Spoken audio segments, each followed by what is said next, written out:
Mr. Ranks, give thanks. Giving thanks as always, brother. Yes. Ernie. Yes. What's up? What's that? What's that? Oh, no, you ain't got it, have you? What, COVID? No. Yeah, I don't believe it. I can't get COVID now. No, I haven't got it. Actually, Ernie. Yeah. You got the vaccination. No, I didn't. I got burnt on my kettle. You're joking. That's a burn. You see, it's a burn. I burnt myself on my kettle. What? Now, there's me trying to work out the best way so I can send some real good instructions to Ernie of how to finally use the air fryer, and I decided to move my kettle. Now, you know, Ernie, you know, I live in a mansion, but I have a very small kitchen. And moved the kettle over to the other side. And my usual spot where I lean and just hold a vibe, I leaned too far forward. And I felt my hand singeing from the top of the kettle. The spout burnt me. Well, so I was walking around, you know, the usual place where you go, the Lidl. Oh, yeah. Yeah. Oh, hey, I see you been vaccinated. I said, yeah, I got two. Yeah, so no, it's not a vaccination job. But it's good when you walk into lifts. So you walk into lift and you go, no mask. Don't they do an air fryer kettle? I think they actually do. They ninja do everything, man. But Well, I'm gonna put my kettle back. It's only because I sent you the lamb instructions, right? And I was gonna do another fish one, and I moved the air fryer where my kettle was, and that was it, man. It's your fault, Ernie. So, people, I've not been vaxxed. I've been burnt. Okay, well, welcome along, anybody watching. It's not the air fryer show with Daddy Ernie and Robbo Ranks. It is actually the Fixture List show. Yep. Our Friday night fixed in Euro special. We've been doing this for the last 4 weeks, getting used to Ernie hearing the anthem. It's coming home. I've got the Atomic Kittens if you really want to hear that. You know, I've got that one. I've got obviously, Robbo, you haven't seen the video that I put out today. No, I haven't. Saying that you'll be playing your theme tune. Obviously, I was actually gonna bring the Krypton Conan version because I know you're kind of getting into grime music, you know, trying to relive your youth and all of that. All right. Yeah, I've left them all at home, and I even left the Italian national anthem. But we're gonna leave. We'll save that one. But so we're here Friday nights, myself and Daddy Ernie and our friends talking about the big game this weekend. I know you're looking forward to it, Ernie. I know you. I am really looking forward to it. I've got extra pasta and spaghetti bolognese. I've got Peroni drinking as well. And I fully expect to be celebrating with pasta, spaghetti bolognese, and a couple bottles of Peroni after I come back from my granddaughter's birthday bash. So yeah. So speak the truth, Ernie. Speak the truth. You want Italy to win, right? I think. Oh no, I don't want you to think. No, there's no thinking. Sunday, I got a $5 on a double whammy. Ernie, I didn't ask about what you listen. Tennis, and I've got Italy. Italy 2-1. Italy 2-1. Remember, you know, Robert, I told you they were my dark horse. My main teams got knocked out. Ernie, you're going into where we normally go later on the show. I didn't ask you what we think. We're going to talk about prediction. I said, do you want Italy to win? I've been saying it all along. I'm not going to change now. They were my dark horse. They're in the final. So obviously I want them to win. Okay. So so that means. And I still want the day off on Monday. Listen, I want a street dance on Monday. Listen, I'll play the anthem for you right now if you really want me to. Good evening, Mr. Gifford Gordon. It says respect the elder ranks. Yes, definitely. Good talk, Gifford. Hey, I was about to disrespect Gifford because I see Gifford with his England flag all over his page. I'm like, This is not the Gifford that grew me, you know. The Gifford that grew me. I was like, what's going on here?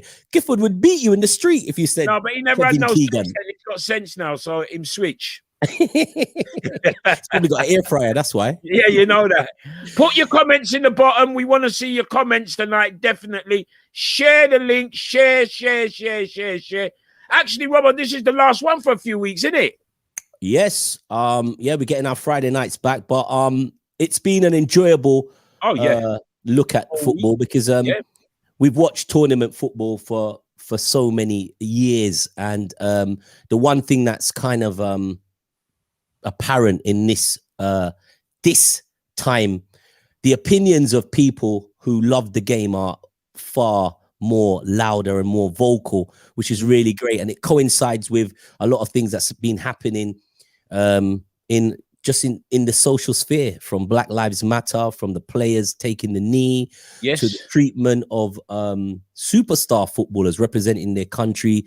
I mean, you'd think this is 1979 or 1982 when John Barnes was playing for England, the way Raheem Sterling has been easily player of the game and player of the tournament. Well, let's talk about the games where he's been outstanding man of the match, and then Gary Lineker will turn to Alan Shearer and say to Alan Shearer, just a few words about Raheem Sterling. He spends 3 seconds. Yeah, he had a good game, but Stones, Maguire, and he starts going on about everybody else. And the question was specific, but this is the entitlement that these guys have when they sit on these channels and they can spout off about football because it's Alan Shearer or Graham Souness or that entitlement. They feel like they can take it through in punditry, and this is why the voices are more vocal, because we're like, hold on a minute. And I think he was kind of checked by Jermaine Genius to say, hold on, the question was about Sterling.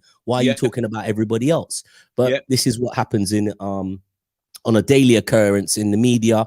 But stuff the media. We've got the fixture list. We got the fixture list. We're live. All right. Well, we'll talk about Sterling a little bit later on because he's really the only one to talk about on the England team. Don't be biased, Ernie. Don't be biased. Let's talk about Maguire. What? Slabhead. Yeah. Come on.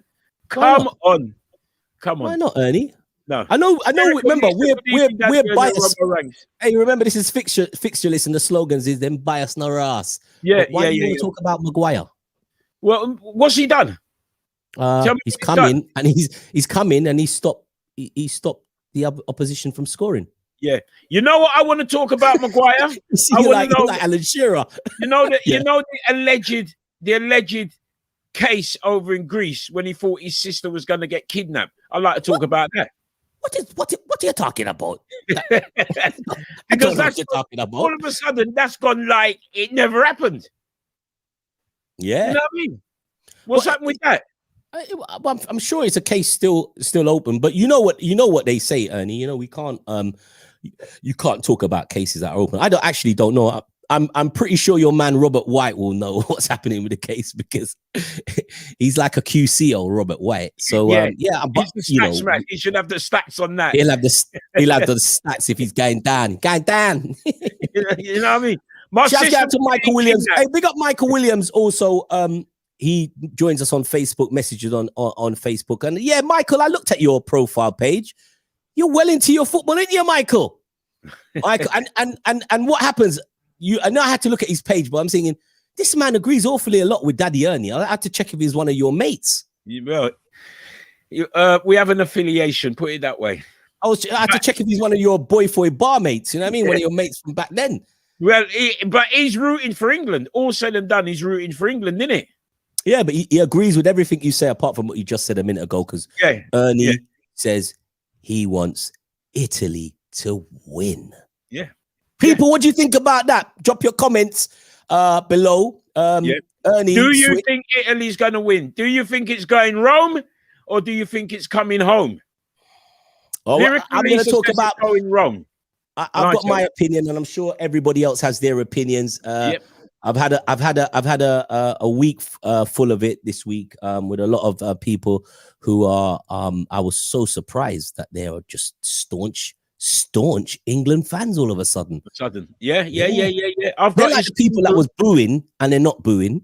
Yeah. And they're like the fans that was like, I don't believe in kneeling. And now like, yeah, well, let's kneel, man. Let's kneel. Kumbaya. There's a lot of switching going on. Back, guess who? Back like easy, guess who? Back in the building. Big up, guess who? Still hasn't revealed himself. Shouts to Master Blaster. Disappointed in Ernie. He wants it to. Let's talk about that. Master Blaster. Why would you be disappointed in Ernie supporting Italy? Because if Italy wins, or if they do win, it will prove that they're a better team than England, and there's nothing wrong in supporting a good football team. So Master Blaster, if you'd like to get back on and tell us why you're disappointed in that. I'm disappointed in Daddy Ernie for a lot of things, and it's nothing to do with football. I'm just disappointed at his behavior. He told me to not do radio yesterday. He said, take a night off. And I was like, Ernie, you should be encouraging me as my elders. Yeah. Ernie said, take a night off. Yeah, I wanted you to prepare for tonight. I actually wanted you to take some time out to find your national anthem that is mysteriously gone missing over the last few weeks. That's what I wanted you to do, and obviously you didn't. Hey, guess who? I don't want England to win. Guess who? Okay, guess who? But why don't you want England to win? If they play good football and Raheem Sterling is cutting it up, player of the tournament, why wouldn't you want the team that undoubtedly has the player of the I mean, apart from probably Ernie, the performance of Chiellini, and probably Jorginho, and Spinazzola before he got injured. They have been beasts in this tournament. I don't rate Sterling, and he carries them through the tournament. Why don't you rate Sterling? I don't. Actually, somebody called me today and asked me that, and I said to him, "Are you really asking me that?" He said, yeah. He said he's got Rashford syndrome. I said, what's Rashford syndrome? What does that mean? You know what I mean? And he's a man from the ends as well, Robbo. A man from Kensal Rise. What does that mean, Rashford syndrome? Huh? What does that mean? I don't know. Or no, he can't answer me. He can't answer me. Or no. Oh, but my good friend said, my good friend, or your friend, Curtis Lynch was asking about the concerns about Rashford, like, will it ever happen for Rashford again? And I said, as a Liverpool fan, I said, I don't know how you can even ask that question. I think Rashford will be up and running. Remember, I think he's got an operation coming up. After the tournament. But he's one of the trusted players. And if Gareth Southgate had thought like how many of the pundits wanted him to think, Raheem Sterling wouldn't have played. He wouldn't have played. Your player would have played. Foden. Yeah, he trusts the player. He knows what the player can do. And I'm pretty sure Gareth Southgate trusts Rashford. I mean, when Rashford is up and gunning, a fully fit, not a 90% or a 70% Rashford, he starts for England all day long. All day long. I would like to see, I mean, he's not going to do it now, but I would like to see Calvert-Lewin playing centre forward. Sterling, Calvert-Lewin, and Saku up front. I know it ain't going to happen because Harry Strain's got to play. Whatever happens, Harry Strain's got to play. Even when his foot is broke, they're going to patch him up and send him out there. You know what I mean? But he trusts Kane, so you can understand why Kane plays. He trusts Harry Kane. So, and he scored and he delivers. He's done what you ask him to score and he scores. So you can't in his team. Up until the third game, he was missing in action.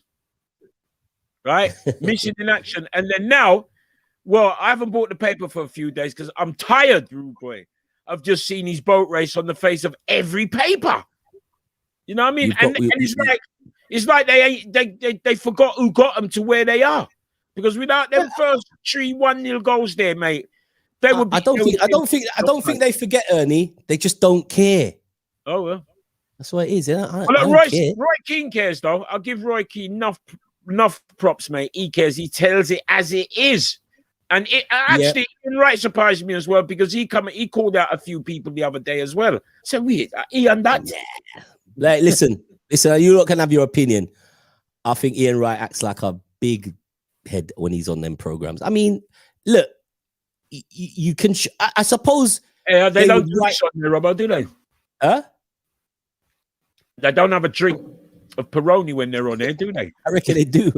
I reckon they do, Alan Shearer. I think with Ian and Rio does it as well. Like it's like they say they almost encourage the England fanboy in them, like fan it, and they respond, and it's a bit stupid, man. It's a bit over the top. I fair enough, you support England, but I noticed that is something that's they leave the door open for Ian to do that fanboy thing, and it's a bit too much, man. It's a bit too much. So what about Mike and Richard? Ian, you're my brethren. Calm down. Yeah, we're going to be looking at these people when the season starts. What about Micah? I think Micah, when you give Micah his moment to analyze the game, he talks really well, and he's not one of those players that are afraid of upsetting other players. I mean, there's some questions about the way he talks about Manchester City, but he does his fair bit. But obviously, they like a big jovial guy on the TV. Yeah, they like a Frank Bruno. So Micah's like, like your cousin Ainsley Harriet. Somebody said I should take my DNA and see if I'm related to him, because Ernie, you're definitely right. Hey, listen, come on, Ernie's related to Ainsley Harriet. Woo! Ernie and Ainsley. That could be a show next season. All I've got to do is just leave. That'd be great. Ernie and Ainsley on football and cooking. Listen, all you got to do is just turn up your air fryer game. You're good. Yeah, Ainsley, good. Yeah. Mita is the new Ian Wright. That's a bit harsh. That's harsh. That's harsh. That is harsh. That's harsh. Hey, let me ask you something. Who do you think should be, quickly, they've done this question of sport, which is kind of like, it flopped from little while. They've got some northern comedian. What's the guy who does Top Gear? He's now the new host of Question of Sport. So they moved the old woman, Sue Barker, and they've got the guy who does Top Gear. So there's talk of who should be the host, and they're not going to be you, Ernie, of Match of the Day on a Saturday night. And I said that'd be a perfect job for Ian Wright. No, but maybe Crystal can tell us. And the girl who used to play for Arsenal is going to be the host. She was supposed to be the girl who was going to do Question of Sport, and they biffed her off. And they got in the guy who does something meets the something. What's his name? I forgot his name. But this dude now, who's a kind of like a comedian host, he's the host of Question of Sport. So he's not a sporting guy, and he's hosting it. So could that be the same with Ian, with Match of the Day? Match of the Day with Gary Lineker leaving. Could you see? But I was thinking the perfect host for Match of the Day, I could imagine it on a Saturday night. You straighten them up. You put on some good clothes on him, because them all suit them with my weird. It don't make it. And you say, Ian, this is how you pronounce Efanokoko or pronounce black names. Because Ian has a problem in pronouncing the names of black players. It drives me mad when he comes like, But anyway, so they get Ian and they say, Ian, brush up on your broadcasting skills. I think Ian Wright, Saturday night, Match of the Day would be a win. Well, I thought Jermaine Genius was up for that. Well, that's what I heard. It's Jermaine Genius. But tell me what you guys think. Alex is fronting what I can't remember what you just said. Alex Scott is fronting something, but Football Focus. So it might be a Jermaine Genius, but I think the perfect replacement for Gary Lineker would be Ian Wright. But hey, I don't. Paddy McGuinness, that's the guy, Ernie. He's hosting Question of Sport. Who the hell is Paddy McGuinness? He does Top Gear. Okay. And he talks like that. He's a northern guy, and he goes, "Let the bunnies meet the bunnies." Guess who you're taking liberties now? Guess who says he's another Daddy Ernie can't pronounce the name? Guess who you're taking liberties now? Hey, guess who? Ernie's pathetic with Eastern European names. Yeah, he's not too bad with African names. I tell you what, I ain't even trying the Italian names, mate. I'm let alone. You know what I mean? Hey, that Dan Walker's a plonker. There's a few plonkers doing sports. The Dan Walker guy, and who's that numpty that does Sky? I shouldn't call him that. Take it back, Robert. The guy who does the Sky football coverage at 4 p.m. on Sundays. Jones. And he was the one that where the Manchester United fans was breaking into the ground. He was like, "No, there's nothing to see here." Trying to dance around it. This time, goalposts I rip out, ball I kick all about the place, dressing room getting trashed, and he was trying to hold it down. And he also got like when Gary Neville was like, "Look, don't tell me what to say. I'm saying it. Glances out. And he stood there like a. Well, anyway, calm down. Yeah, there's quite a few people, Ernie. Yeah. So if there's any jobs going in TV, the guy is here. There's your man, Addy Ernie. Yeah, all right. And I'm not leaving Robbo, so Robbo's coming as well. And we're taking Robert and we're taking Crystal with us as well. Fixture List is waiting for me to pronounce one Italian name correctly, please. The what? Please. Benucci. Come on, don't be silly. Dave Jones is a fool. Yeah, you're right. Dave Jones, man. Is that They get worse. They get worse, but I won't even talk about the women lineup. Let's not even talk about the women lineup, mate. That is like what on the TV? For next season as well. Yeah, that's for next season. Commentating on football. Yeah, listen, don't upset Crystal because Crystal's loving. She's loving what's happening. She's loving the revolution in football. Rightly so. Big up all the women that's doing. I don't even know who they are. I see one pretty Asian woman. Who is she? I don't know. At least let's go to this pundit, and I'm thinking, who's this? Oh, this woman here. I don't know her. So there's a lot of brown niceness on the TV. So it can't be a bad thing. I actually saw a young girl talking to a cricketer commentating on cricket. One against Spinazzola. That's what I said. Peter K, Phoenix Knight, I can pronounce that. Seema Jaswal. No, not her. No, I'm not talking about Seema Jaswal. She's a host. I'm talking about the girl who's the pundit who talks about the game. I think she was an ex-pro. Yeah. So somebody correct us who that young lady is. Hey, Robbo, be careful. Ex-pro footballer. Yeah, that's what she is. No, but when you're saying ex-pro, people can misconstrue that. You know what I mean? So we've got to say ex-pro footballer. No, you can construe it. You smutty and dirty Ernie. Hey, you don't stop, do you? He never gets it. You know what I mean? You know. Next, you'll be talking about Dwight York's situation. Have you heard the latest about her? She's had some facelift or something. It's gone wrong. Yeah. He's still looking for you, Robbo. Still I look for you. Not me. Do you know me and her manager was like that? Do you remember her ex-manager, Chris? Chris Nat, man, the famous Chris Nat. Oh, the famous Chris Nat. Yeah, we was all like that with Chris Nat. And everybody was like that with Chris Nat until your fingers went that way. Big up Chris Nat wherever you are. No, wherever you are, mate. You know that. Yes. So yeah, I think we've rambled on long enough, Ernie. Yeah, man. Air fryer. You talk about this lovely young girl on the TV from Man United, Aaron Wan-Bissaka. 100. Who said Ernie can't present? Aaron, say again, Ernie. Pronounce Spinazzola. How many of them pundits on TV was pronouncing him Spinazzola? They were saying Spinazzola. Spinazzola. Yeah. Hey, Fitzroy, clear off. You're upsetting me now. Get out of here. Yes, all right. It's about that time. We can go on a little bit longer tonight because there's no games tonight, so we can run a little bit. Diversity is what the name of the game is on TV, and it should be live. 100%, my brother.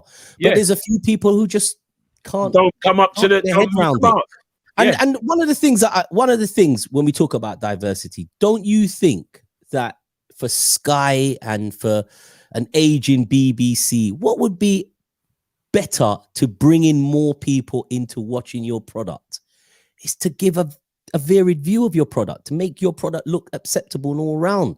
Yeah. But, they just can't get their head around it. I don't know why. Close to the edge as well, you know what I mean? I don't know why they can't get their head around it. You know?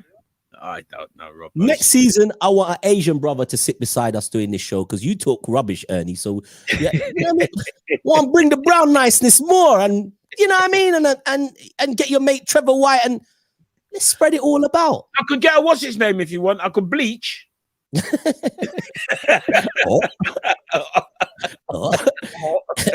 So Ernie, you like that? Go what? Yeah. Yeah, but hey, but people have been saying you look like you've been bleaching, Ernie. There's a lot. Hey, people say a lot of things, you know, and I've had to say, not my mate Ernie. It says Ernie bleaching. Yeah. It's the lighting, mate. It's the lighting. Don't get twisted. It's the lighting. You know, and he do look a bit fierce still, you know. If you want me to really, you know, dark up the thing, we can dark up the thing, you know. Look, see. Yeah, see now you're looking like a brother. All right, how's that then? We look like a brother. That's the Ernie I remember. Okay, all right, then we'll Super Jam. This cartel look what you have the other a little while ago. No, the Super you're wrong because the Super Jam they can't see us because we're on radio. We've got the best face for radio. They can't see us. You know what I mean?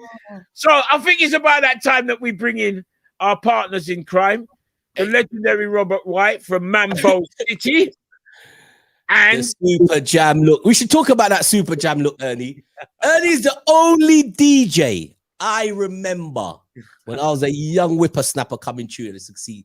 The great Daddy Ernie used to come into Choice FM building with a newspaper in his back pocket and his lunch. Oh, you mean? And my dinner. But when I used to have my dinner at Choice FM, boy, people used to cry. They were hungry. What 5 nights a week, newspaper and dinner? You couldn't talk to Ernie. He said, so whose paper is that? Oh, you can't read that. Whose dinner? You can't go into that pot there. It's Daddy Ernie's stewed chicken, innit? He has his stewed chicken and he reads his paper before his show. Yeah. Classic. So imagine if we didn't have an air fryer then, boy, we'd have had that in there frying up some things. You didn't have microwaves back then. You know that. They were damn cheap at Choice back in the day, but big at the Choice FM family. Yeah, alive. Robert White, wagwan, sir. How are we doing?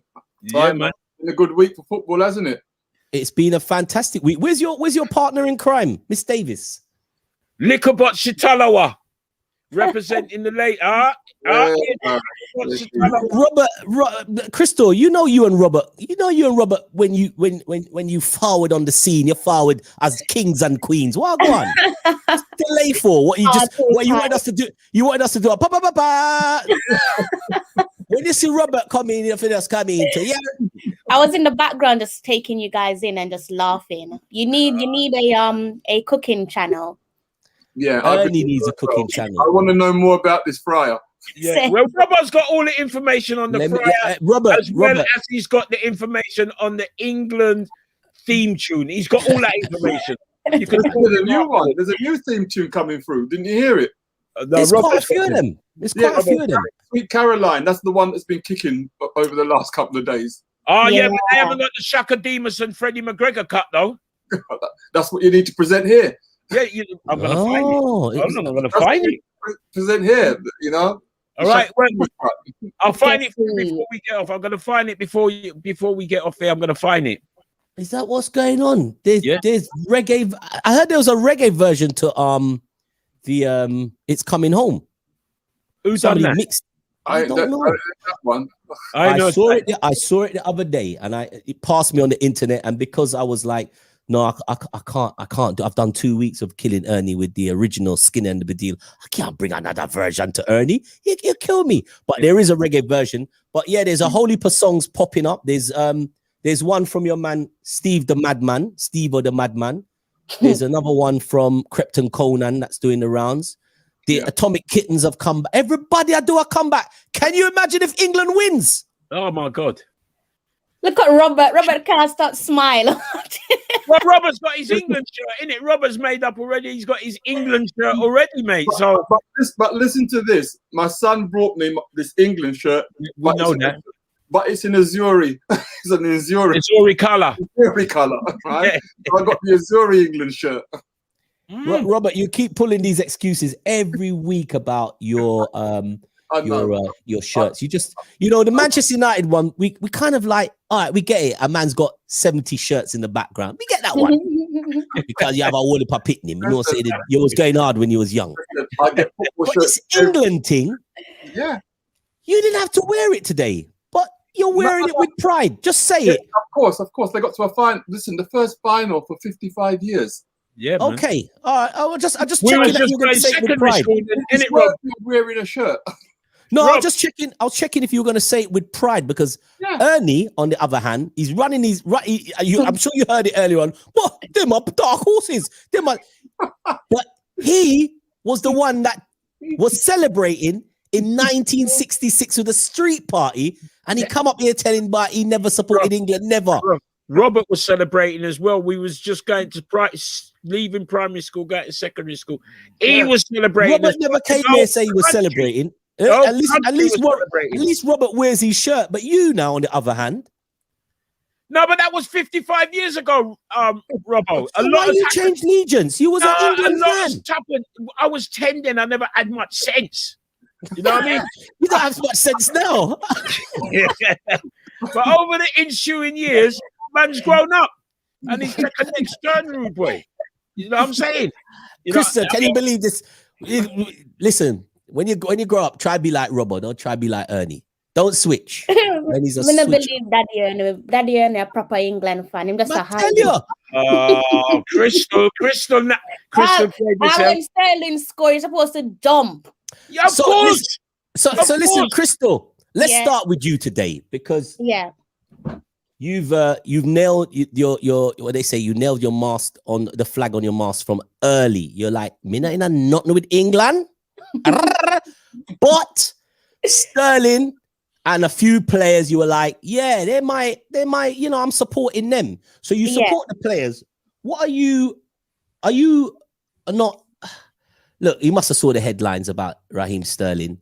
What was in the Times. I think we've got it. You'll talk about it. But what's your take on the way his background was brought to the forefront? And obviously the incessant way the press have just gone the complete opposite way in praising Raheem Sterling. What's your thoughts on that? I think that it's sinister, but it's something that I think we all expect. Even if you're not from our community, i.e. the Black community, we're not expecting to see Raheem Sterling on the back of every single British newspaper.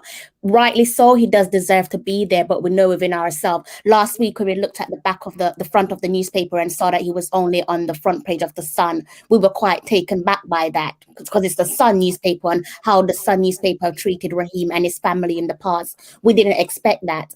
But as for the others, it's expected. He doesn't deserve it. Even in the last match against against Denmark, nothing to do with the media, but they awarded Harry Kane man of the match. No disrespect to Harry Kane, but for me, the man of the match should have gone to Raheem Sterling because he was there for every single decisive moment, won the penalty for them, and also brought the equalizer for them. So he was involved in every decisive moment, and somehow the man of the match goes to Harry Kane. Yeah, which I don't understand. So like it's awful the way that the media treats Raheem Sterling. And I guess in some sense, this is the reason why it's so important to have accurate representation, both in the newsroom, the press room, and also in the punditry areas when you've got pundits speaking about the games before and after the match. That's why it's so refreshing to see someone like Ian Wright there bigging up Raheem Sterling when he deserves it. Because if you don't have somebody like Ian Wright, someone from our community speaking on behalf of Raheem Sterling, then he doesn't get the accolades that he deserves. And you only have to look back at the last match against Denmark. They were quick to brush Raheem to the side as if his contribution in the England team at the moment doesn't really mean much. But without Raheem Sterling, England would have been knocked out. Yeah. They wouldn't have even made it to the knockout round. Nope. Let alone get to the final. Yep, definitely. So that is that Roy, I no. I said outside of the media. So I've not said that the media awarded Raheem Sterling the Man of the Match award. I was comparing the two. So yeah. That's why it's hard to support the England team. My man Keith Walker, mind you, he supports Spurs.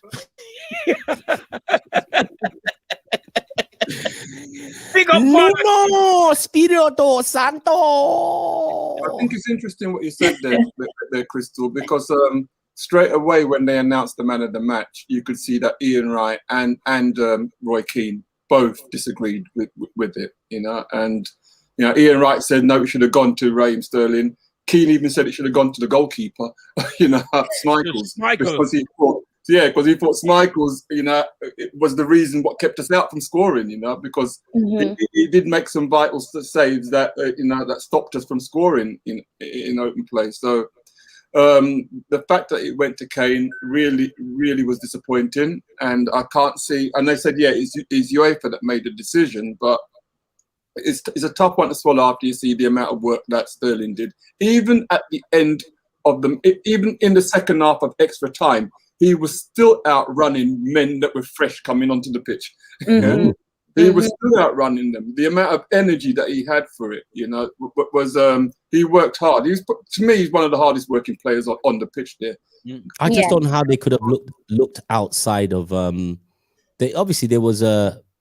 there was moments where Kasper Schmeichel was excellent. He, you know, a couple saves he made. The average goalkeeper, we've seen some of the goalkeeping in the tournament, they would have fumbled them. Obviously, the key mistake for him was not being able to hold the ball and Harry Kane getting that goal. But apart from that, his performance was great. But I just can't see how you could look outside of Raheem Sterling being man. I couldn't care less if it was UEFA or UPaper, whoever. Raheem Sterling was the man of the match. How they came up to that decision was beyond me. But you know, could that be because of obviously the narrative that's been spun every week in the British press? Maybe the guys on the panel of UEFA. Let's not sit here and think that UEFA is perfect. They're biased as well. Just as biased as well. There's decisions that's being made right now on the pitch that you have to turn around and say, hold on a minute. You know, you guys got VAR, you got referees, and you're letting things go. There's moments in the game where referees have added time or taken off time or haven't kept. You know, people would then jump to the excuse, they do it different in UEFA. Listen, it's one football, one game. So, yeah, back to the Raheem thing. Criminal that he wasn't named man of the match. What I'll tell you what, just on another note, what do you think about the penalty? Going here tonight, Ernie. Ernie, look.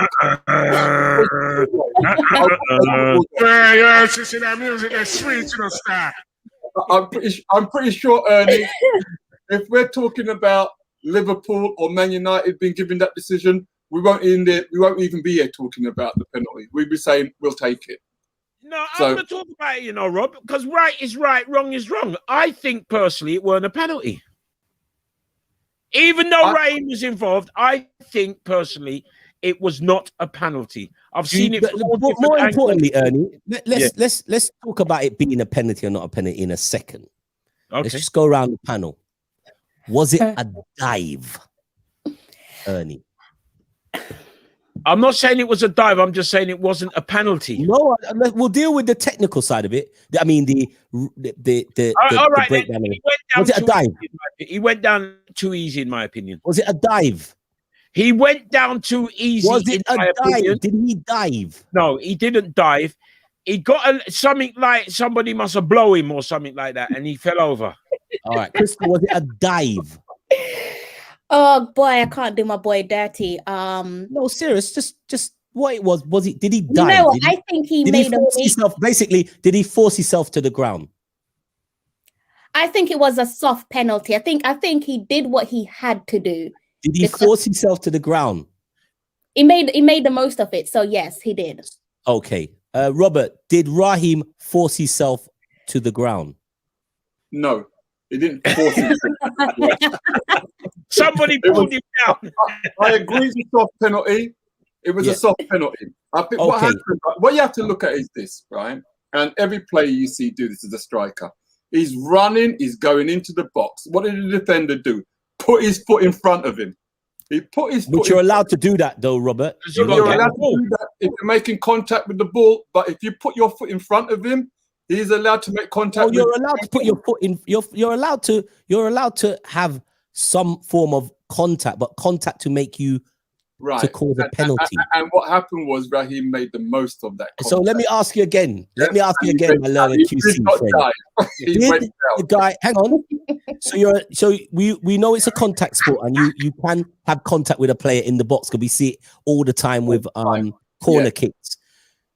Did his contact with Raheem cause Raheem to fall on the floor?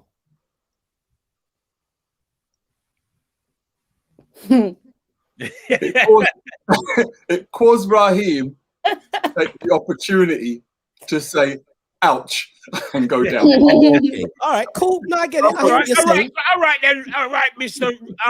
Chairman of the jury. What say you, Rob Ranks? My observation. Let's not talk about the text. He did force himself to the ground. Okay. Raheem forced himself to the ground. But what was it? What everybody's kind of said, this is what you would do in the box. So let's just say we're used to it. So that's why I'm saying if the penalty was given, I haven't got a problem with it. If the penalty was taken away, I haven't got a problem because every striker would feel a touch and force themselves to the ground. That's how you win a penalty. Yeah, but I think in a game of that magnitude and you've got VAR and that, you should look at it. That's what VAR is. Ernie, you know what I think it is? It's one of the decisions that if the referee didn't give it, VAR would not have overturned the referee's decision. Yeah. He hadn't given it. But the fact that he gave it, they didn't overturn it either. But they did look at it and think, well, you know what? We're not overturning what the referee did because they could see. But Gifford said they could have asked the ref to look at the monitor because that's been done already. Yeah, but they didn't. They looked. I know they didn't. Well, and they thought, well, yeah, it looked fine. Look, the referee's decision. They agreed with the ref. Listen, this is what I'm saying. I wanted to separate the two actions of the referee and the actions of Raheem. So we've done the actions of Raheem, and we all seem to agree that he did buy the foul. So the actions of the because this is two parts. The actions of the referee. We got the benefit of watching that over and over again in slow motion. The referee had. Hey, so did the referee. He chose not to. Yeah, he can go to the monitor. He can go to the monitor. He believed he was right, and VAR believed or said, you know what? Yeah, we're going to back the ref. So here we fall. So here we find ourselves in this big black area this big area now of when is a referee right and when a referee is wrong, because the actions of the referee, if we had to look at it a few times to look and say, oh, he did touch. Why couldn't the referee do the same? But you know something, this is where I kind of find that we overanalyze things too much, because I watched. It's a big game, though, Robert. I know, and I think we deserve to go to be in the final. Look back at when Argentina played England. Okay. And Maradona done the hand of God goal, right? Now you can say, well, that was blatant, right? But the thing is, England lost out on that occasion. And you could say, well, that turned it against them. And I think sometimes decisions go against you and you can do nothing about it and you just got to take it. And sometimes the decision will go. This is why we got VAR. Surely this is what VAR is for. Had we had VAR with the hand of God, that goal wouldn't have stand. But anyway, it don't matter because they wouldn't have won that game because Maradona was killing them. Yeah, you can't say that, Ernie. Terry Butcher was the man. Bruv, I'm telling you, they would not have won that game. Maradona was. Or now Terry Butcher's running around like headless chicken. Wasn't in that game? Wasn't John Barnes getting ready to come on? He wouldn't have made no difference. He actually, John Barnes came on and crossed. I'm sure he crossed the ball to Gary Lineker. Lineker scored in that game, right? It don't matter. Argentina. He's trying to say Barnesy wouldn't have danced his way into that box. Come on, man. Listen, you see this game here, right? Let me tell you, right? I feel a little bit of skullduggery went on before the game even started.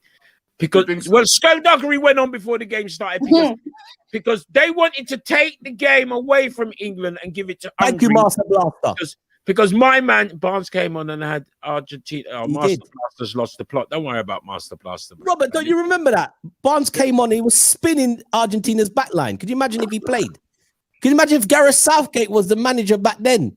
But this is what So we said. why didn't Barnes start the game then? Why didn't Barnes start the game? Because he wasn't favoured by the manager. That you remember, they always looked upon Barnes as the winger. You know, although he was killing it for Liverpool, and they always ask, how come he does so well for Liverpool and he can't do it? They asked Dalglish that. How come he does so well for Liverpool, but he doesn't do that well for England? And Dalglish says, well, it's how he plays for Liverpool. It's how we play him. Keith Walcott said they would have lost anyway. I think you got a mate there, Ernie. I'm telling you, Argentina was killing them, Robbo. You got when we finish. Go You're on telling YouTube me and that watch John the Barnes, game. when John Barnes didn't turn the game. It was a Nah, tight. I don't buy that. You know, I don't think so. Ernie. Well, I'll tell you what. You know that it was in color then, so maybe you had black If and white. Lineker got the second goal, Argentina was gone. He's right. And when England played Argentina and Beckham put up his foot, and then Diogo Simeone went down. We were 10 men, and we held them, didn't we? Anyway, I mean, my friend here, Crystal, wasn't born them times. That's just because I really jumped. I have to rely on Crystal, YouTube. as we always say every week, watch the tip. Watch the tip. Watch the tip. YouTube videos. No, but I think that with Raheem Sterling, like he did what he had to do.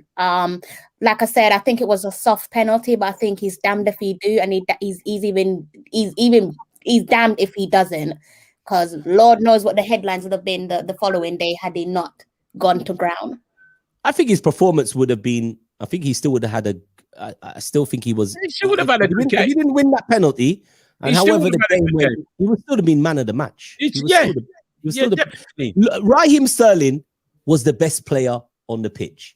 I think he would still get stick there, Robert. Like, I think he'll get a lot of stick on social media as well. Remember in the Germany game when he played the ball back to his defense, and I think it was Muller that caught onto the ball, and thankfully it just went like shy of the post. Like, can you imagine if that actually went in the back of the net? And you saw Sterling reaction. Social media killing him, wouldn't you, Rob? Yeah. I mean, you saw Sterling reaction after that. So yeah, soft penalty, but he did what he had to do. Yeah. Okay. All right. So I think there's going to be hell to pay for with the Italian back line. I think they'll be like, you want to win fouls around here? I think it will probably spur the Italian defenders to defend really, really well against England. But we will come to that. So, Robert, we asked for in the first week teams that we would what you predicted. You decided to look at the teams that you thought would do well in the tournament. From the off, you said, not Ernie, it was you. Yeah. Dark horse, Italy. Yeah. So now we've seen how this dark horse looks like. Yeah. It's devastating, isn't it? It's a devastating dark horse. But what makes this dark horse ticks? Because some of the names are not household names. Right. The goalkeeper who's just now in talks with PSG, Donnarumma. Now I got that one wrong. You can see this is an amazing unit of a goalkeeper. But what are the players apart from him? Who are the players that is really making this team tick for the viewers that are watching the show right now? Well, what I want to first look at is the manager, Mancini, because Mancini, we've seen him in the Premier League already with Man City, right? And we've seen what he can do. And he has really, really changed things there. And I remember, right, in 2015, he was asked the question, about whether or not his views on players being selected for Italy. And one of his views was that if they weren't born in Italy, they shouldn't play for Italy. That was his view at that time. And you can see how much that has changed, because two of his players in his team are Brazilian-born players. Yeah, Jorginho and Palmieri. Yeah, they're Brazilian-born players, but he's sort of changed his views over the years, and he's actually embraced an attacking 4-3-3 style with wingers. Now, let's talk about the wingers he's brought in. And the wingers that he's brought in, we've seen him. Lorenzo Insigne, you know, he's 30, plays for Napoli. And this guy is just, outstanding. Yeah. He's just outstanding, this player. And so he plays on the left. And on the right, they have Berardi. Now, an interesting thing is that he's not filled his team with players from like the big teams like Juventus, who you would have had probably the Juventus team. This guy plays for a team called Sassuolo. I've never heard of Sassuolo. No, no. But that's who Berardi plays for, and he's been with them. Yeah, he seems like he's quite loyal because that's not Berardi. That's the other dude. That's the PSG Verratti, player. that is. That's Verratti. That's not Berardi. That's Verratti. But Berardi, yeah, that's Berardi.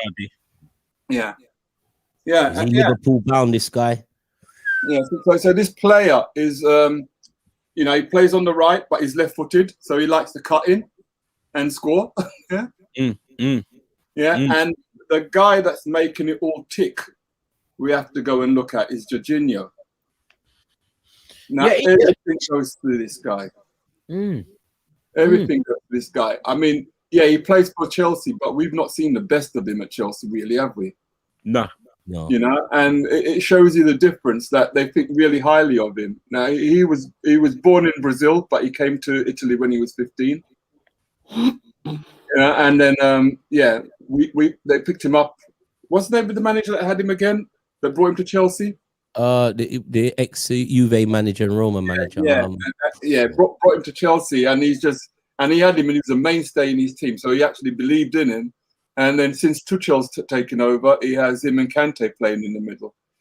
But this person is just ruthless in the middle of the park. You know, get the ball, everything goes for him. He sets up the play. And did you see his penalty? The penalty that he took to seal it? Super cool. Super cool. He just passed it into the net. So this is the main deep line playmaker that they have that operates from defensive midfield. And he plays the role that everyone has been trying to get Pogba to play, as a defensive midfield player. Set up play from the back. But he does it, and he does it well. Great player. And we all know about the man, Giorgio Chiellini. Yeah. The Rock. The Rock. Now he's 36. And this guy is just amazing. Yeah, he plays for Juventus. He's been there. He partners with Bonucci, you know, the two pillars there at the back. And I'll tell you what, we're going to have to be at our best to get past this guy. These guys, they've only, in the last, 33 games, they've only conceded about, 3 or 4 goals? So they don't give away goals, and they're averaging 3 goals a game. So we have our thing, England has got their work cut out on that side. And I just want you to have a look at, remember what we said, they don't have one main striker. So we have a goal chart here that we've got up. And if you look at this goal chart, look at England. We've only got 2 players that are scoring in the top 21. Raheem Sterling has got 3 goals. Harry Kane has got 4 goals. So where are our goals coming from? Look further down and you see Italy, 1, 2, 3, 4, 5 players, 2 goals each. Their goals are distributed throughout the team.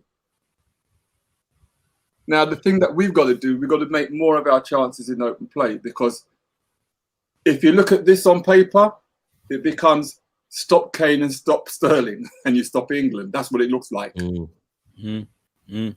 Yeah, and you know what?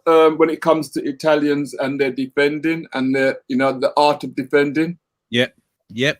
Right. So this is the situation that England faces in trying to break through these guys. They got to break through that defense, and anyhow they see Sterling or Kane coming, he's going to get licked down. They're going to get licked down. He's going to get licked down. They're out the area. They're going to get licked down. So they really have to try and get other players to contribute. So personally, I would like to see players like Rashford getting a look in, Sancho getting a look in, because we need to have other players that can contribute to the goal scoring. But if they're going to be reliant on just those two players, then England ain't going to make it if it's relying on those two players. Okay. And we joke when we say they are your dark horses. They are the masters in dark art. I mean, the game against Belgium, when people thought, this is the different Italy. It's not. Man, you just saw every card, every style you want from Italy in that game against Belgium. They was amazing. They were amazing, man. I was so impressed. I think after the Belgium game, I said, nah, this team's got its hands on the trophy. It's got two hands firmly on the trophy. They will not be beaten the way. It's not going to be a comfortable win. No. You know, and it ain't going to be pretty either. No. And they do all the running. They'll run more than any other team. They'll, he uses his bench a lot. The manager. But this is the thing you see with them. They're very similar in England, where they don't have the big star player. They ain't got anyone dominating. What they do is that they use players from unfancied teams. If you look at England, our two defensive midfield players, West Ham and Leeds. You would have seen that before, right? And there's a similar sort of thing when you look at the Italian team. I've never heard of Sassuolo as a team in the captain of Torino. I haven't heard. He is so effective when he comes on the pitch. So they got a mixture of players from all over. Like I said, goals are distributed throughout the team. It's almost like anyone can come on and score. It's not like just one outstanding. And I think that's what England needs to have in their locker as well. Anyone that can come on and score. But it seems to be that we're trying to feed everything through Kane at the moment. And we're fortunate to have Sterling that can just, raise his game and just lead it. And that's what he's been doing. He's been taking the game to everyone, And so, you're right. It's going to be a tough game on Sunday. Let's remember, Robert, just say it, man. You want England to lose. You guys are evil. I see this game. I'll tell you what, I see the game in terms of percentages. I see it being a 50-50 who takes the prize. And I would say if this game wasn't played in London, I would have said it would have been a 60-40 more leaning towards Italy.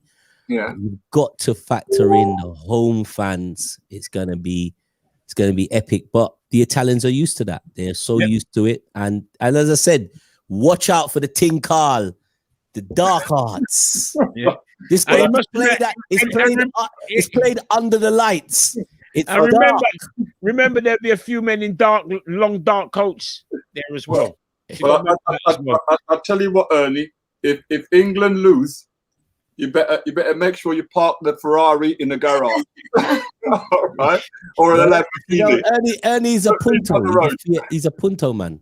He's a punto, right? No Ferrari, man. Ernie, you know your punto. Yeah, you know that, man. Punto, mate. Crystal. What you got for us, Crystal? Because I know you've been busying up yourself. You told me during the week that you're the brother there from Aston Villa name again. Jack Grealish. You're a Grealish fan. So you like a Grealish. I rate Jack Grealish. How can you not? You can't deny his talent, can you?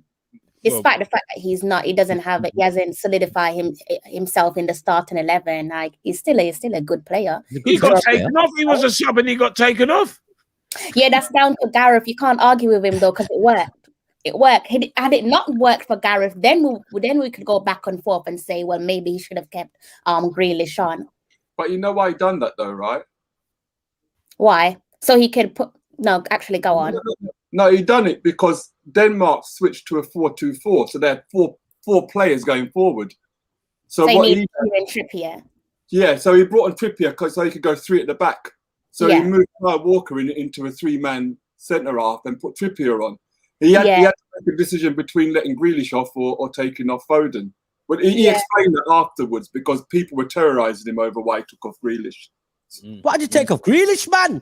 And it just goes to show, like, so many people like chipping in and like so quick to criticize from the very first game, and so far he has not put a foot wrong. I think with other like previous England managers, the media and the fans would have like had their way, and they would have created their own starting 11, which the manager or the head coach would have had to work with. But with Gareth Southgate, he's like, I'm doing it my way. I'm the one who's in charge, and at the moment, you can't argue with him. And I think that's despite whether they win or lose on Sunday as well, because he's just brought the whole nation together, which I guess can only be a good thing. Yeah, of course it's a good thing. So, somebody, guess who said you like Grealish's calf muscles? Is there any truth in that? I'm not commenting. So you know, how do you see this game going then, Crystal? I mean, are you what side are you on, the England side or the Italian side? I'm not on neither one of them, because I've never lived in I've never lived in Italy. Nonsense. Leave Foden alone.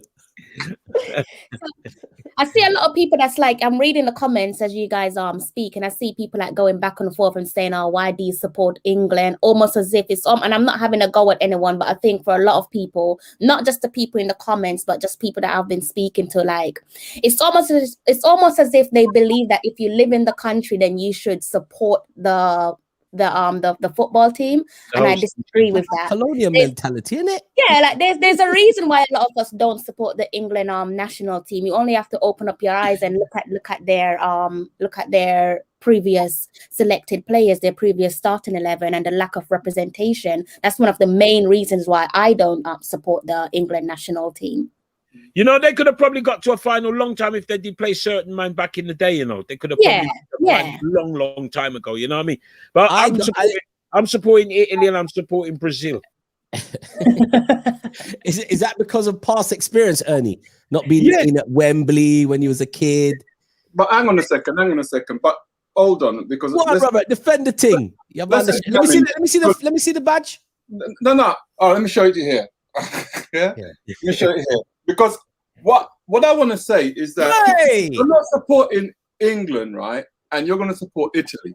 But Italy has a bigger problem with racism in football than they do in the UK, or just as bad. Yeah. I wouldn't say I was about to pull you up here, Rob. I was about to pull you up. I don't know if it's just as bad. I think they equally have a problem. But all right, they equally have a problem. So why should we trade one for the other when the other one has the same problem? Because we don't like the word England. We don't like the word England. Rob, I love that point I love that point here. Yeah. But that's going to open us up. That's going to open us up into a history challenge here. Yeah, but he has got a problem with. But Italy. But to be fair, Italy does have a problem with racism. Italy 100%. Does have a problem with immigration. They've had their fascist history and what have you. But so has England got a problem, and it's still ongoing. And it's on, you've got a team where you've got young black men playing football all across the spectrum of football, and it's underrepresented. So which one do you think has a bigger problem? Italy. Look at our. It's got a bigger problem. Look at our football team. They ain't got no black man playing. Look at our football team and think which team is more diverse, and look at Italy's. But you can't judge it on their football team. You have to judge it right across society. No, I'm judging it on the football team. This is what I'm used to. That's why you'll find a lot of people don't support England. They won't. No. They won't separate. They won't separate their real life 9 to 5, Robert, for trading in. Robbo, the first time I saw football on television, and you know what got me into football actually? Brazil. Bobby Moore. 1970. You know what that was? When Brazil was Cup. World Cup. Mash up Italy. And it's because I saw representation of myself on there. Yeah, Mm-hmm. and that made me go out and play football that year. And when I went out and I really started to learn to play football, I made it into the school team because that encouraged me. That encouraged me to play. You were Right something, now- when you were. Right now, my grandkids are seeing representation in the England team. So I my have no problem with. I don't have a problem with that. That's- no, I got to actually stand up and say that because okay, no, No, listen, I hear what you're Robert- saying, but it's not just football. It's what about life outside of football? The black kid that doesn't get any representation, walking down to a job interview and know that he's not getting the job. I That's understand. society, my brother. I know you. I understand that. I went through that. Listen, I used to, when I left school, I was told at that time, because me and Ernie, we left school at the same time, right? We were in the same class. I was told that I would never get a job in my chosen field. I wanted to do computers. I would never get a job. And I used to write. I used to phone up jobs. Because them times you used to phone up. You get Wilson and Brent Chronicle, and you phone up for jobs. I would phone up for jobs, and I would organise. Hello, this is Robert White here. And then when I turn up, the job is gone. And the reason for that was because my face did not fit the name. I'd be confused though, Robert. You said you're Robert White. Right. Where's Robert Blackman? What did Right. you outside? Listen. We got. I mean, we could stay all night, but unfortunately, Anthony's got another appointment, so we need to take what we're going to see on Sunday. We need 5 minutes more, Anthony. Robert's talking the truth. Yeah. I don't know. Maybe we can come back before the season and have a whole because every time we have a program. I think at the end of the day, I think I can understand our reason or people's reason for saying they don't want to support England, but I wouldn't then say I'm going to support Italy based on the history I know that they have. But we're So not what you're supporting. gonna say then you're neutral? Listen, if we're No, talking about, Ernie said he wants to hang win. on, if we're talking about supporting teams based on history, then nobody should be supporting England because the history is terrible. But You're right. I'm not basing me personally. I ain't basing it on history. I'm basing it on purely will and skill. And there's no reason why you would not support England, equally not support Italy. They're both doing well, and it's proven in this competition. They both got to the final. So if you're like Ernie and you say you support Italy, no problem. I don't see why Ernie should be driven to support in England. I don't see why anybody should be driven. No. I'm not saying he should do, but I'm just saying, well, if you're not, say you're neutral, but say you're going to support Italy, and the reasons you give for not supporting England, well, they're equally valid reasons for not supporting Italy, is what I'm saying. True. Yeah. Well, who are you supporting, Crystal? Come on, Crystal. Neither one of them. My reason, like I said, for not supporting England is just because of like personal reasons. Being a direct immigrant, it's not as if I'm a Jamaican through mom or dad. I am Jamaican born, and I've had to like live the life of an immigrant, and we know how immigrants are treated in this country. So that's my main reason for not supporting England. And let's not forget, in the last decade, like they had those little immigration vans going across up and down London. If you're illegal, go home, or they're gonna. I didn't see one of them vans pass my gate. They still going around. Yeah, but Yeah. that's because you live on a gated community, Robbo. What area was that, Crystal? What area was these vans? I remember a few of them passing Harlesden, but where were these vans? What area? And this was just in the last decade. So it's not as if it's just like something that's completely outdated. Even today, I saw a video from a news channel that was overseas where Jamaica is like demanding reparations. And the last time we said that with David Cameron as the then Prime Minister, he said that Jamaica should move on from slavery. So when you get an experience and you hear the Prime Minister speak down on your people and your community, why would I support your country? Yeah. I say I pay my taxes, so for me that's good enough. All right, let's get our predictions because our technical team has to go. They got another appointment.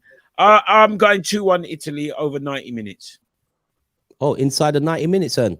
2-1 over 90 minutes. 2-1. Crystal? Jesus, I'm gonna stick with my 2-1. Yeah, I've been doing 2-1 this whole. He might be the referee. Jesus. Man, it's still inside. Jesus. England. What are you, Jesus. what are you saying, Kristen? You're what? I'm gonna stick with my 2-1. I don't know who I should give it to, just because I Yeah, just me don't neither. support either country. Crystal, you Hmm? said earlier, you said in the midweek, man, Sacco and Sterling and Grealish. Oh yeah. I'm supporting the black players, no doubt. No So doubt. who Definitely want them to come do on, well. give us your prediction, Crystal, and stop sitting on the fence. This Yeah, ain't how do you think the game's gonna go? Come on. Oh, I'm so like conflicted. it's not hard. Jesus. Okay. It is hard because like with Italy, who do you mark? Crystal Who do you mark? actually They're says both he's got a already goal. spread across the Wow. whole 3-0 to who, TJ? Crystal, TJ's from saying, the 254. Come on, TJ. Everybody in Swahili country supporting Italy. I take it. No? right, come on, Crystal, quick. Let's go with the 2-1 for, oh God, can't believe I'm saying it. Let's give it to England. Hopefully that's not the case though. All right, well, you know, you just Sorry, Robert. Please forgive Robert, me. who are you saying, Rob? Who are you saying, Rob? Crystal, you gave it 2-1 to England. Look, I think England's weakest link to me is the goalkeeper. Oh, we don't even want to start that. That's another day. Anthony's got to go. What's the score? Easy, All right. Delroy Richards. I'm gonna go with 2-1 England as well. Well, so that's 2 for England. Yeah. What? Well, Robert's going to say it's England because he's been playing the theme tune all bloody for the last 4 weeks. I'm not going to say. I've been so consistent with my predictions and why I felt I was the one who said Germany's going to beat England, and I was based that on team, and I always go with team. I thought that Germany would turn up and do team player for player. I just thought Germany will turn up and do a job as a team. Right, so you got that wrong. So you're going for England, so you'll get that wrong as well. So. You haven't got anything right either, so stop your noise. What are you talking about? I said that England was going to beat Germany. What are you talking You're about? going to smash them 3-0, Rob. Yeah. Anyway, what you saying now? Anyway, my prediction is 2 goals. I reckon it's going to be an Italian job. Okay. 2-0. All right. So it's 2-2. It's 2-2. It's 2-2. So we shall see who emerges. So Talawa and Robert says England. Yeah. And Ernie and Robbo say Italy. I think Italy win. I just think Italy win. We won't talk about why we think they can win because it's only a prediction and we could all be wrong. And it will go to 90 minutes and Harry Kane steps up and score the winner. Or 90 minutes and Chiellini comes in and bot one in on the 89th. It's only a prediction, people. What's your prediction? Post your predictions now before we get kicked out of the window. Post your predictions underneath. What do you think? You've heard Ernie. Ernie reckons it's a 2-1 Italy. Robbo says it's a 2-0. Crystal saying it's 2-1 to England. And I suppose she's going to say Jack Grealish scored. And Robert is saying 2-1. And you know Robert's got Harry Kane scoring both goals because he's got the shirt on to represent. Post your predictions underneath. Let's see who gets it right. We can look through these predictions throughout the week. People, if you're watching the show, you can still share the show. It would be nice that you share it right now on your Facebook page. Just press the share and people can go back and watch the show and obviously watch your predictions. We've had so many comments. Thank you for everybody that's commented in the show today. Real nice comments and real nice comments that works how the show works. We're biased ass. I love it. I love it. Listen, we're going to be, the season starts. When does the season start? The 11th of August, I think it is. So we're going to we're going on a little vacation. Southend and Great Yarmouth and some other places, I don't know. But we'll be back. New season, fired up, ready to go, and we'll be able to pronounce more names. And we'll have some more top quality guests. Hey, and I'm still not vexed. We've done some good followings, get some good followings on Facebook. Why are you people watching the show every week and you don't press the follow button, subscribe button on YouTube? We ask you to subscribe because it helps. And we know helping helps. So help. Sharing is caring. So if you're watching the show, please subscribe to the channel so that we can move our rankings up and then we can do more with the show. And hopefully, Ernie, like how the place free up and all these things.